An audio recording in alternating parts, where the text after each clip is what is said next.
নাম ঘোষণার পর পরে আপনারা গ্রহণ করবেন। প্রথমে বালক শাখার নাম করা হচ্ছে মোহাম্মদ হাফেজ হাবিবুল, পিতা মৌলানা আব্দুল মান্নান, নতুন কল্যাণপাড়া নাম। মোহাম্মদ হাফেজ আরমান, পিতা জৈনুল আবেদিন, পশ্চিম লেদা।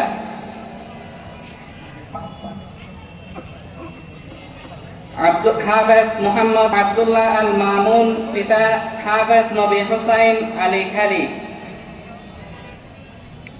হাফেজ মোহাম্মদ হাফিজুর রহমান, পিতা হাফেজ মৌলানা হাফেজ আহমদ, পশ্চিম লেদা। হাফেজ মোহাম্মদ আনোয়ার সাদেক, পিতা আবুল হুসাইন, পশ্চিম লেদা। মোহাম্মদ আনাস, পিতা নুরুল আমিন, পশ্চিম লেদা। হাফেজ মোহাম্মদ আশিকুর রহমান, পিতা মৌলানা আব্দুর রহমান, পূর্ব শিকদারপাড়া, নীলা, টেকনাফ। হাফেজ মোহাম্মদ তামিম ইকবাল, পিতা কামাল হুসাইন, জুম্মাপাড়া, রঙ্গিকালী।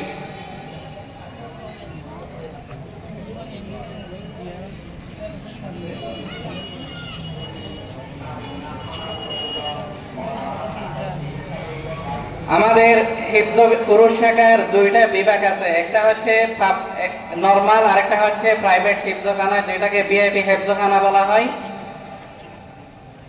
বিআইপি হিফজখানা থেকে একজন দস্তার ফজিলত গ্রহণ করলেন।